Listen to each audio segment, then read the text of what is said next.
Well, thank you, George. I'm sitting here in Charlottesville, where I think I was sitting over a year ago, exactly in this seat in front of this computer when you and I had our first conversation about this. And our thanks and congratulations to you for all the work you've done in leading this effort. It's really been an extraordinary undertaking, and to see it come together the way that it has is a testament to your vision and energy behind it. In fact, the fact that this global commission and conversation has come together so quickly during a long period of lockdown itself reminds me of the extraordinary powerful tools at our disposal to be resilient. We've developed rapid tests and vaccines and protocols very quickly. You know, in historical terms, this has been an incredible set of accomplishments that we as a global society have been able to accomplish through the leadership of people like George and everybody who's participated today. And I think while we've all done a lot of appropriate mourning and hand-wringing for the illness and loss that has happened in the last 18 months, almost 2 years since the pandemic broke out, I think we often don't celebrate the enormous victories that we've had against this tragic invader to all of our societies. Of course, that was not enough to prevent a lot of these dramatic deaths and illness, and major work lies ahead, and we need to stay committed. And in particular, the sadness and the mourning goes to the virus and the disease exposing the deep inequities both within and across our societies, as well as the deep political divisions within and across our societies.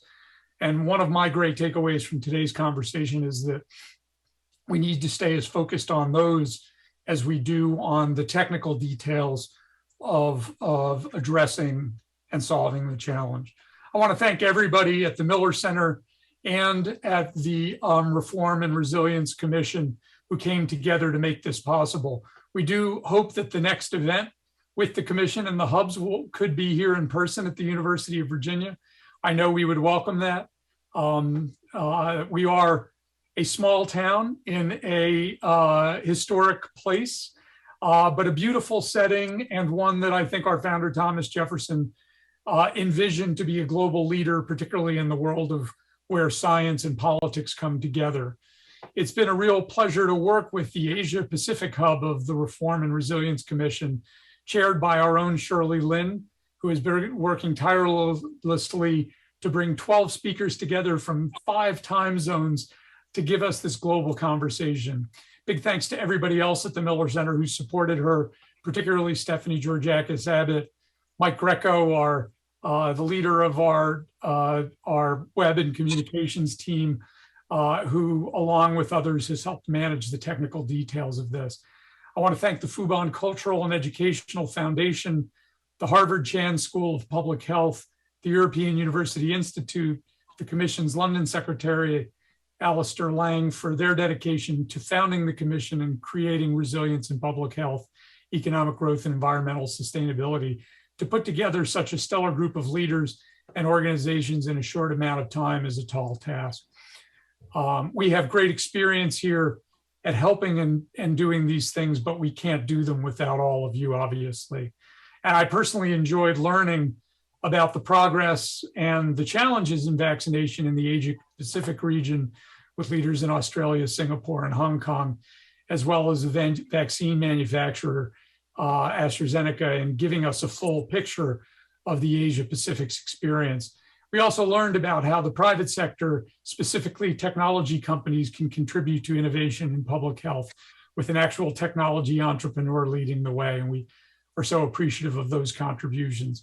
And our second panel, integrating regional perspectives from Europe, the Asia Pacific, and the United States on how we can improve resilience to fight the pandemic and prevent future health emergencies, was also both edifying and electrifying at times. Having started my think tank career at the German Marshall Fund and later at Brookings, it was great to be back virtually in Europe today.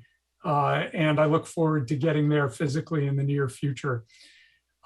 Seeing how these local contexts and cultures shape public health approaches and emergency responses is always reassuring. We've had our own challenges on federalism, on on this front in the United States, and hearing similar challenges in Europe and where federal and local forces have both worked and also struggled is always both reassuring and helps focus us on where we should focus in the future.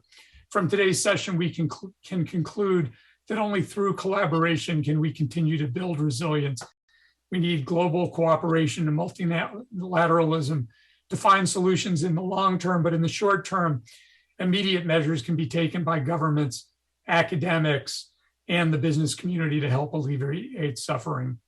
So I think this is ultimately, George, what you and your colleagues at the Commission set out to do, and I congratulate you on these ongoing efforts.